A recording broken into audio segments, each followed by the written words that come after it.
Okay, welcome everybody to another edition of the Journal Star Sportswriters podcast. My name is Kirk Wessler, and today we're talking about the Steamboat Classic, which this weekend, Father's Day weekend, will run for the 45th year. Started back in 1974 with just less than 200 runners, fewer than 200 runners. I was one of those, by the way, and not going to talk about what the performance was, but I was one of them. Since then, there have been literally tens and tens of thousands of runners who have run in the annual event downtown Peoria, and thousands of people over the years also have volunteered to make this thing come off. And two of those people I am just thrilled to have with us today, Leo Vandervlugt and Martha Reese. And Martha has been with the race since the beginning, if not the very beginning. 6 years. 6 years. You missed the first 6. Yeah. We'll get to that here shortly. And Leo has been with it for about the same time, since 1980. Okay, so very long time. And they will be this week. It's already been announced, so it's no longer a shock to them. I was there the day that the shock showed on their faces when the announcement came up that they were to be inducted this year into the Steamboat Classic Hall of Fame for all of their decades of service to the race as volunteers. So congratulations on that, and welcome to the show, both of you. Thank you. Why don't we just start with that? I know I reported it when it happened, but Martha, you were standing back at preparing the buffet line and getting it ready for the party after the press conference a couple of weeks ago when Philip Lockwood, the director of the race, announced who the inductees to the Hall of Fame were and announced your name. Your expression was priceless. What was going through your head? Well, I didn't really know I was being inducted into the Hall of Fame. I thought Phil just said, Martha's back there with the food, blah, blah, and people were, yeah, that's great. But that's all I knew. So I just kept on, fixing the food. And somebody came up after Phil got off stage, and somebody else went up, and they said, "Oh, congratulations." And I said, "Oh, thank you." And I'm thinking, what are they talking about? Well, it dawned on me when somebody else said something to me that I was, inducted into the Hall of Fame. So I basically missed my induction. So that when I look back and saw you just buzzing around, you were just kind of like oblivious to it. That makes it even funnier. Yeah, I know. And people would say, "Oh, she's oblivious all the time." But to that, Kurt, I was. I just, I don't know. Yeah, that was great. And Leo, I was just a few yards removed from you. I think we were maybe sitting in about the same, or you were at a different table than I was, but would have been about the same row had there been rows of chairs. And I looked, and you were just deadpan. Your eyes were like about big as saucer plates. What was going through your mind? Yeah, well, I was totally shocked, at the announcement, and totally unexpected. You don't think about those things. There's a Hall of Fame, and I'm on a committee, and we talked about some people, but that comes and goes type of thing, and I was totally shocked. Then I felt sort of, I wouldn't say completely my blood drained, but I got goosebumps down in my neck, and they sort of felt to go down my arms and my back, and when it sort of sunk in.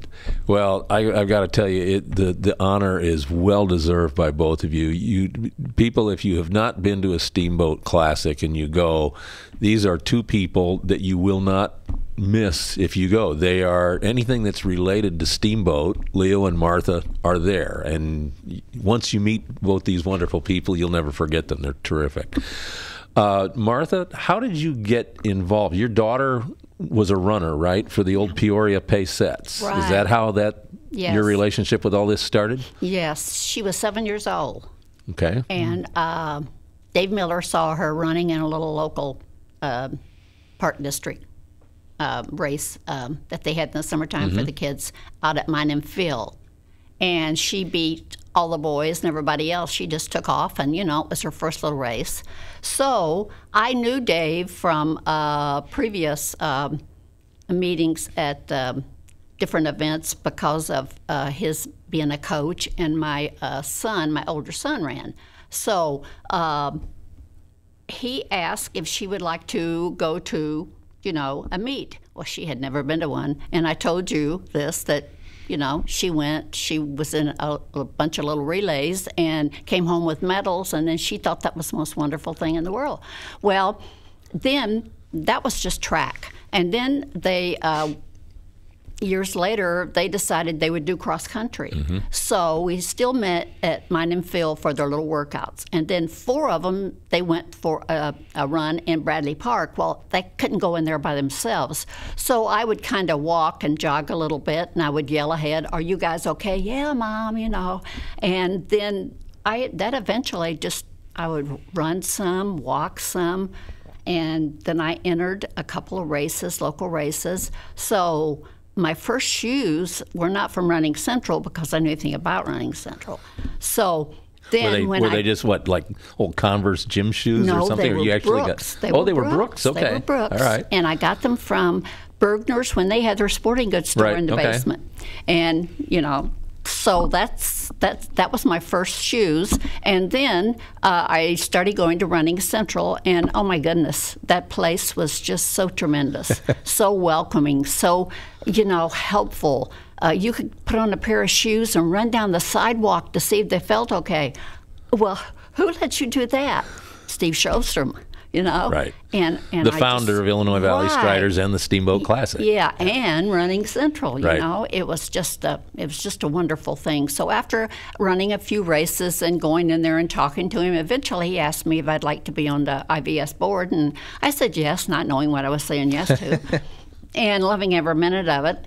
And then he asked me if I would like to be on the Steamboat committee. So I said yes again, so it all just, evolved from that. Awesome. Yeah. And I remember the Pacettes back. They were a girls running club that started before girls had an opportunity to compete in either the Illinois Elementary Association or the Illinois High School Association. Yeah. That was where the girls who had talent to run went and ran and competed. And in the like you said, they worked out at Mine and Field, and a lot of us in high school and college who were runners back in those days, in the summer times, we would get together and run together, regardless of what schools we had gone off to in college or what schools we competed against each other in high school. And Mine and Field was a great central point where everybody knew where it was, so we'll go there, we'll warm up on the track, and then we'll go out for our long distance runs. And the Pacettes were always there, so we became friends with the Pacettes and Dave Miller and that whole group. And then Steve Sjostrom came along, founded the running club and Steamboat, and it all. I was fortunate enough to be there when that all started. It was pretty cool.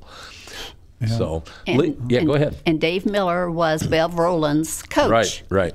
And that's where he knew where I lived, to knock on the door to find out, because Bev lived up the street, and he would bring her home from the tryouts and everything. Yeah. So it was wonderful. And Leo, your start came. You were not in Peoria before this. You moved to Peoria from. Yes, I moved from Michigan at the time. I came in spring of 1980. Okay. I got hired by a large company here in Peoria, so I came to Peoria, and I remember.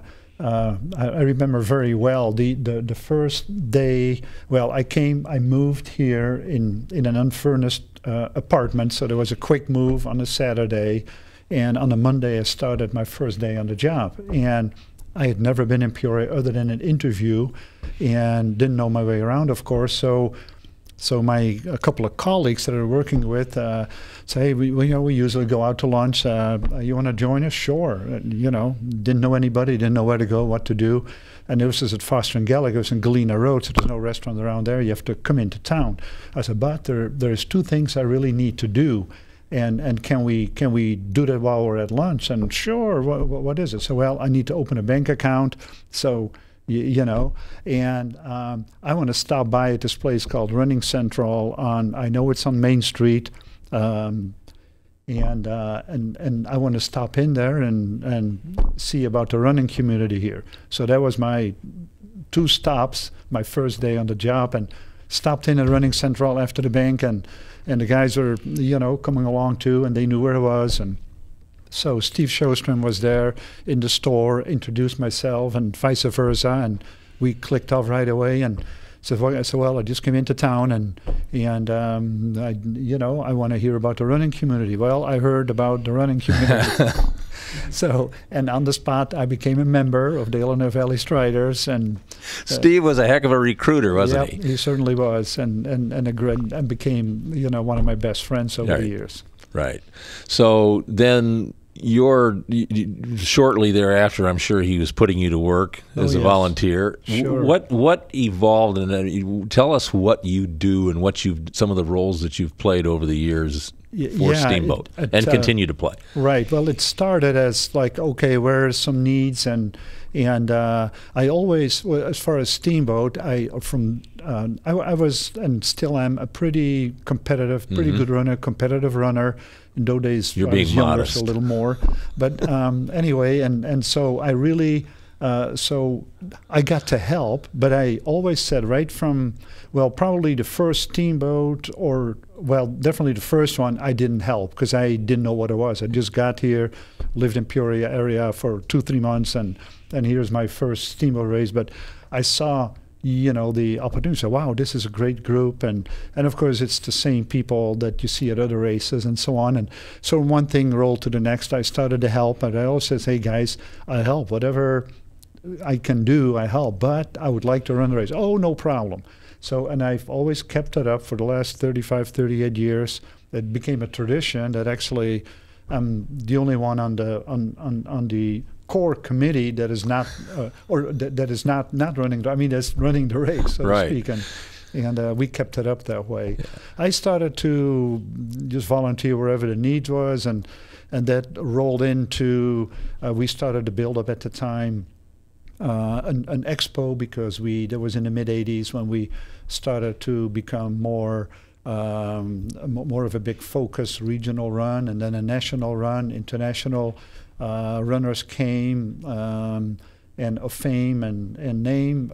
So we, and with the help, of course, of Martha being all those years involved with hospitality, said, well, we need to do stuff for people that come here for 3-4 days. It's not only the race, but so anyway, so we started to do more. So I became involved in the early days, picking them up from the airport and bringing them stuff and doing stuff. And then we started building an expo, and I got involved with that in the early days that we started doing that. And then the guy, Gary Wesley, you know him well. Right. When he retired and moved to Michigan, he was sort of the registrar and the key guy in the expo, organizing the expo, and I was his right hand. Well, I took over when he retired and continued to do that.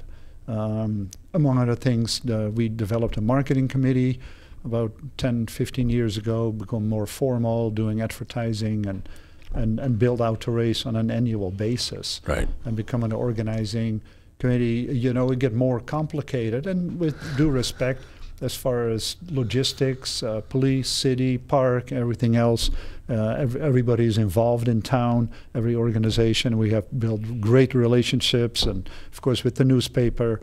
So that all needs basically a year-round planning. Yeah, and the move to the international runners was 1986 when prize money was first offered, and up to that point it had been a growing race, and there were a lot of quality runners, particularly from around the Midwest, collegians and post-collegians in particular. But then there was the decision made to, let's see if we can attract some top international talent, pay some prize money, and they did. 1986, and as Leo said, Martha, you were, because whatever Steve asked you to do, you couldn't say no, and so you became pretty much, with Steve's wife, Joy Kessler. She had done a lot of hospitality work, but you worked with her, and then you kind of became the maven of the hospitality thing for Steamboat. The sponsors, the invited runners, and the volunteers were all invited up to Steve and Joy's house. And they had it for years up there. And then Joy could no longer do it because of some things that happened. So then we turned it over to Shelley, and she's done it. But in the meantime, while I'm helping, with Joy and Steve's, we get all these international runners in. Well, then we had a hospitality room at the Pere Marquette, top floor. Well, it didn't cost us anything because we had so many runners coming in that, you know, we got it free. Mm-hmm. So then we had, oh my goodness, just so many people volunteering to bake things and cook things, and big bowls of chips and fruit, and it was, Budweiser had their product up there. Pepsi had their product up there. Pepsi brought a full fridge, I mean a big one, had their guys bring it. We couldn't get it in the door. They had to take the door off and bring it in. And Pepsi was so gracious that Budweiser products and Pepsi went in there together. And there was no problem. I asked Pepsi, no, that's fine, Martha, you know. And so they would come in, all the international runners, and they were just like amazed that we had all this stuff for them when they weren't in their room, you know, stuck in your room waiting, you know, for the race to start. Although they were always taken out on the course so they could run the course first. But they were totally amazed, just absolutely, you know, amazed that we had all this hospitality. They never had to worry about getting from the airport to their room. There was always somebody there to get them. You know, it was just totally awesome. Yeah, and this included going to the airport and sending, basically town cars and limos to pick them up? We had limos. We had limos 2 years because one of our runners, her husband had a big white limo. So he said we could use it. So the limo went and picked them up, and I had Perrier water on there, and I had little cocktail napkins with Steamboat Classic, and I had big strawberries, and they were just like blown away. Yeah, and this is the mid-'80s and late 80s when this is really starting to gear up. And it was in an era where these international runners were not treated like this in other places where they went, with maybe a couple of exceptions. Yeah. What was it that drove Steve and his crew and you all being part of that to really build this hospitality for them? Because that was a big part of what kept them coming back. I think so. Yeah, I think so. Well, it was it grew that way, of course, over a few years. But we were also in our committee when we discussed, you know what, this is Peoria. We are, you know, we are friendly Midwest. And by golly, we're going to show him, you know, how friendly we are, and because it's not a matter of a competition, but all those national and international runners of fame, well, they travel all over the world to the big races, you know, and they're all in the big cities, from Tokyo to Amsterdam to Boston, New York. Well, here is Peoria, and we're going to show them that we can do better than anybody else. And that sort of grew that way, and we had like a 3-day hospitality affair, 3 or 4 days, from Thursday through Sunday. And it would include a riverboat cruise, right? Oh, yes. Yeah, with dinner sometimes, wasn't it? Too, on the riverboat. Oh, we had big dinners, and well, we had a Friday night spaghetti type dinner. For whoever was there. Then obviously Saturday the race. We have a Saturday brunch at Steve and Joy's place, and then rest in the afternoon. And then either it started with a big dinner at one of the better restaurants where we had like a big room set up. Then later we had for many years a dinner cruise with the Spirit of Peoria. Which was always fun. And then Sunday mornings, you know, to top it all off, we had a cool down, quote unquote, boredom run. The boredom run, starting up at Running Central, right? Starting up at Running Central, and from there, after the boarding run, was the final breakfast at Sully's, and then. What's his name? That owns Sully Rich. Dave Snyder. Dave Snyder, excuse me. Dave Snyder, and he had his people there, and they were cooking all morning. He had wonderful breakfasts, and so here we come in with 50, 60, 80 people, and that was sort of the grand finale and the farewell. You know, goodbyes were said, and you know, we had a formal. Little presentation from some people, and it was just family. And then everybody hugged, and then volunteers were ready with cars and little vans and so on to bring people back to the airport. And it was the only time that Sully's ever opened on Sunday. Yeah, because Dave Snyder was one with But the park district coach. is, yeah, and he was one of the, and Steve that yeah, formed one of the club. founders. Yeah. Yeah. Ed McGraw. Yeah. Yeah. Awesome. Yeah. Only time he ever opened up, and he opened up for us on Sundays. It's just, you know, it's just one of those extra things that people in the community did. Yeah. Yeah. And it was amazing during the heyday of that, the talent, the Olympians that came through. And you had, you know, people like the Khalid Kanuchi, who set the world record in the marathon. Yep.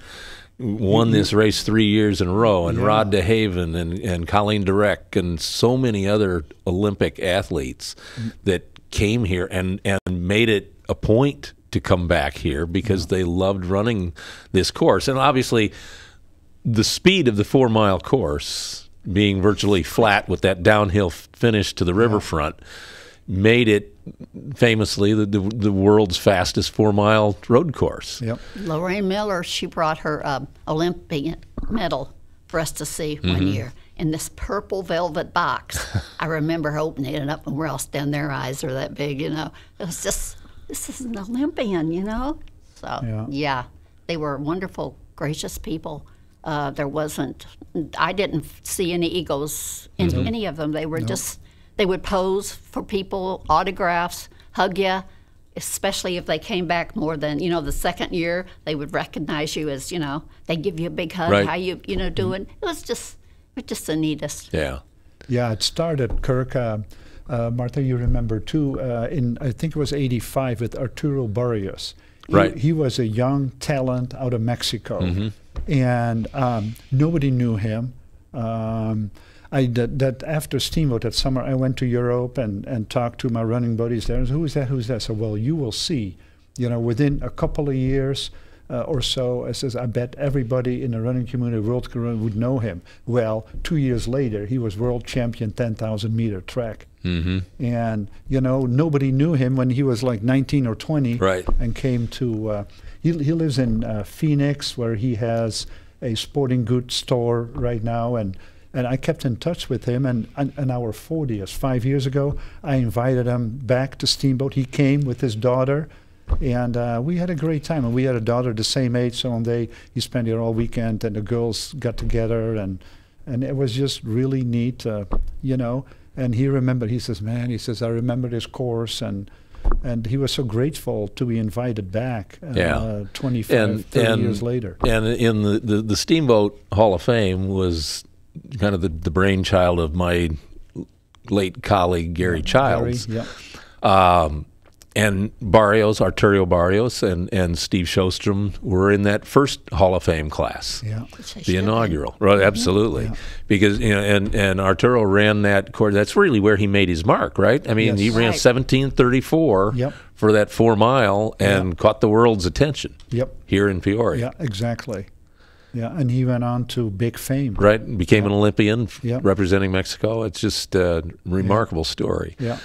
So in your interactions and with the international athletes, but not just that, but just other things that you've encountered as a volunteer for the Steamboat Classic in all these years, what are a couple of your favorite memories or little fun stories that you just kind of think of once in a while and cherish as memories? I think the diamond in our crown was the year that we had the Dutch runners were here, about 10 of them. 24. 20? Oh, geez. Yeah. I'm more impressed now. No, it's okay. I thought it was like around 10. Okay, we hosted them. I mean, they were invited to everything we had. Then it was the Road Runners Club of America had their convention here. Then we had Steamboat, and then we had these international runners. And I was going from one venue to the other with getting food and getting flower arrangements on the table, and it was just, and we did it all. We pulled it off, and it was nobody, we didn't have any flubs that I know of. Right. And it was just, it was wonderful. We didn't know if we were going or coming, but we pulled it off. We did it. Yeah. That was what I remember. Yeah, you know, and actually that would be my highlight too, and it sounds funny that we both have that. There, and up till today, this was in, when we called it the Runners Exchange, because we had like a couple of dozen Dutch runners come here for a full week. They were here, well, 2 weekends and about 10 days. Because, well, it's a long trip, and you don't do that for a couple of days.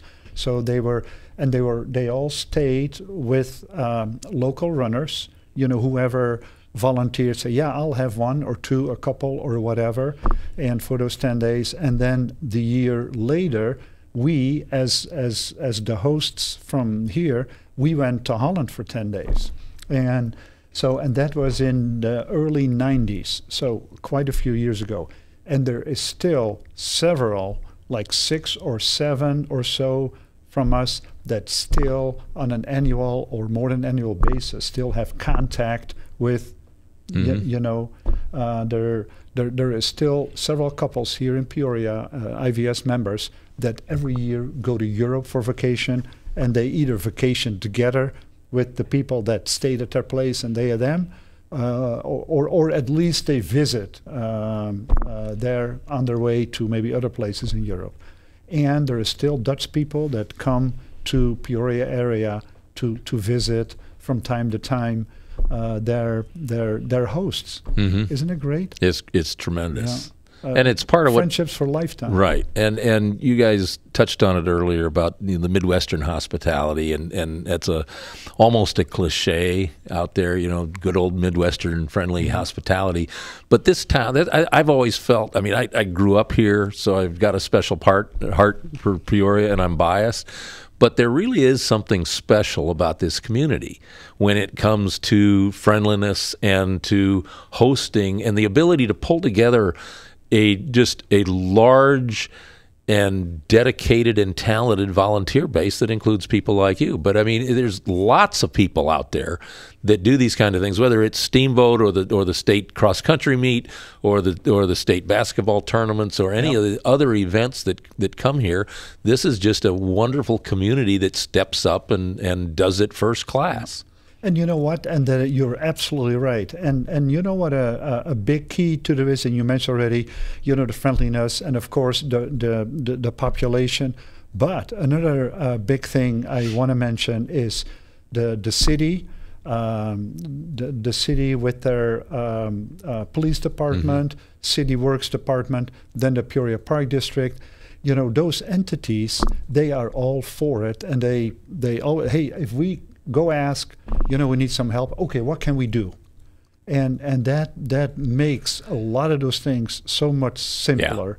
Yeah. And wow, and that makes it a team effort, like a whole region team effort. And that's in all those things. Yeah. Whether you're in Detweiler Park in November, whether you're in March at the Civic Center, or whether you're at Steamboat on the riverfront in June, it speaks for itself. Yeah, and you can't speak enough for all these different public entities and business community. Everybody pulls together for this. It's a wonderful community event. If you've never been to the Steamboat Classic, you owe it to you. Good for you. You owe it to yourself to go. Obviously it would be great to run in it, and it's all about finishing, right? It's not, you're not out there. It's just you don't have to be competing to win the thing. You go out to try to do better than you did the last time. If you've never run one, get a little training in and work to run it. Kirk, a few years ago we came up with the slogan 4 in 1, 4 miles in 1 hour. Well, that is a relative comfortable walk. Yes, you can walk. You need to walk up to 4, and it's basically flat, so it's easy. And bring your children, bring your neighbors, bring your friends, family, and it is so gratifying. And when you're finished, there is a big party at the end with drinks and food and music. What a day! Well, and that's one of the things. If you are one of the runners, and there's 3,000 to 4,000 runners every year that are out there, and most of them are, yes, you've got elite runners, and we don't have quite the international crowd we used to, but there are some excellent college and post-college runners, and more than ever, excuse me, and then high school runners as well. But then there's a lot of people and people like Leo who are still accomplished on the masters level. But let's face it, that's just a small percentage that's that good, so to speak. Everybody else is out there. They're running to just for whatever reason you jog or run, And it really is a wonderful event. I mean, if you go down and there are people lined up all the way along the course. People. There's drink stations. There's people cheering you as you go along. Music that's played while you're running, and it's just tremendous. And like I said, you really owe it to yourself to go and watch it. And I guarantee you, there are people out there who run the Steamboat now, whose first taste of it was go down and watch it, and see how much fun these people are having who are in this race, and then I got to do that because I want to be part of that. And there's a little nice payola, whether it's a medal or what was it? What's every participant gets a really nice medal. Yeah, a nice medal, very colorful. But a year or two ago, wasn't it a bottle opener? Yes. Yeah, was it? So yeah. the Twin Towers. It was the Skyline outline. Skyline and the bottle Towers opener was part of the award that everybody got. And we're not talking about everybody gets a trophy. That's not the mentality. It's just you accomplish this, you go out, you run this, and you get this. And you talk about that post-race party, which is down there along the riverfront under the Murray Baker Bridge, and there's a stage, there's live music, but you've got all the participants there are refreshments, drink, and both alcoholic and otherwise. I mean, there's beer and soda and water, and power drinks and so forth. But there's also fruit. Absolutely. Bananas. I mean, replenish as soon as you're done, so that you're right. Yeah, muffins. Don't forget the muffins. Right. And when did the beer line start?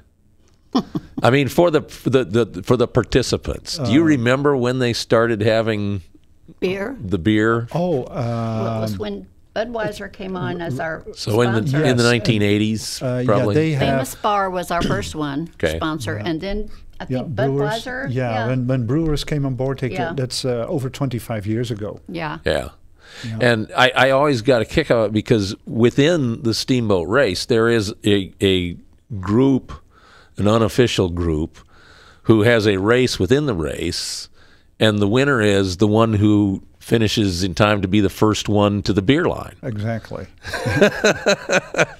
And those volunteers who are sitting there pulling drawing the beers, they know who those people are, and they have them lined up and ready for them. People like Terry Knapp and Phil Salzer and that whole group that have been Old-timers baseball.